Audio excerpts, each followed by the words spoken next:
প্রভু যীশু খ্রিস্টের নামে সবাইকে জয় যীশু। এ সময় আমরা শিথিল হস্ত এবং পরিশ্রমী হস্ত কিভাবে প্রতিফল পাবে এ বিষয় নিয়ে ঈশ্বরের বাক্য দ্বারা ধ্যান করব।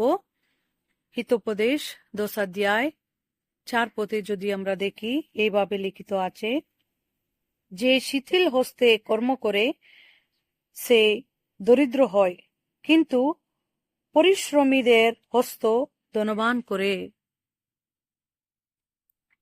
যে শিথিল হস্তে কর্ম করে, অলস হস্তে কর্ম করে সে দরিদ্র হয়, কিন্তু যে পরিশ্রমী হস্তে কর্ম করে সে ধনবান হয় বলে ঈশ্বরের বাক্যতে লিখিত আছে। দ্বিতীয়ত আমরা যদি দেখি হিতোপদেশ 12 অধ্যায় 24 পদে, পরিশ্রমীদের হস্ত কর্তৃত্ব পায়, কিন্তু অলস পরাধীন দাস হয়। যে পরিশ্রমী হস্তে কর্ম করে সে কর্তৃত্ব পায়, সে অধিকারী হবে, কিন্তু যে আলস সে পরাধীন দাসত্ব পায়, পরাধীন দাস হয়। আমরা কোন দলে আছি, কোন জায়গাতে আছি, আমরা নিজেকে পরীক্ষা করব। আরেকটি বিষয় আমরা দেখব, হিতোপদেশ 12 অধ্যায় 27 পদে, অলস মৃগয়াতে ধৃত পশু পাক করে না, কিন্তু মনুষ্যের বহুমূল্য রত্ন পরিশ্রমীর পক্ষে। যে আলস ব্যক্তি সে নিজের প্রয়োজনের পিছনেও ছুটে না, নিজের প্রয়োজনেও সে জোগাড় করতে পারবে না, কিন্তু বহুমূল্য রত্ন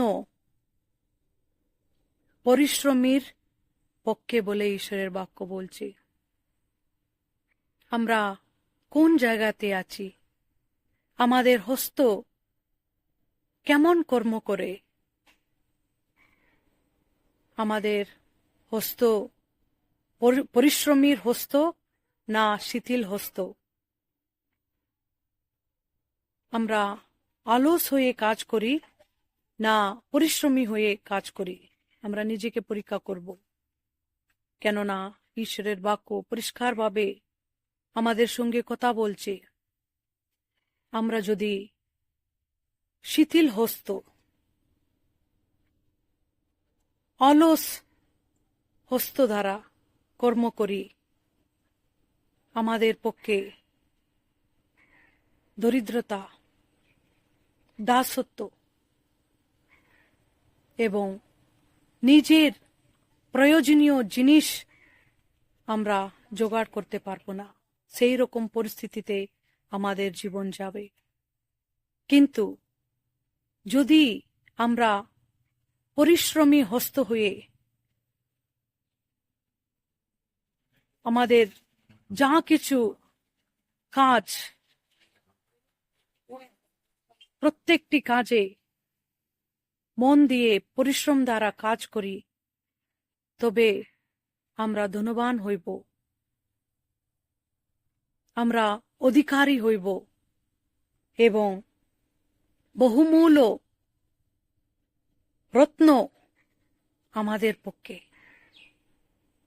সেই বহুমূল্য রত্ন আমরা যেন পাই, ধনবান যেন আমরা হই, অধিকারী যেন আমরা হই।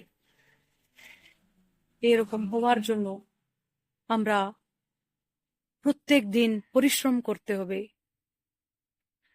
আমাদের হস্তগুলোকে আমরা পরিশ্রমী হস্ত দ্বারা পরিপূর্ণ করতে হবে। যদি আমরা এখনো শিথিল হস্ত হয়ে থাকি, অলস হয়ে থাকি, আমরা নিজেকে পরিবর্তন করব। ঈশ্বরের এ বাক্য আমাদের জীবনকে পরিবর্তন করুক। ঈশ্বরের বাক্যকে আমাদের আধ্যাত্মিক জীবনের জন্য লাভদায়ক করুক। আমেন।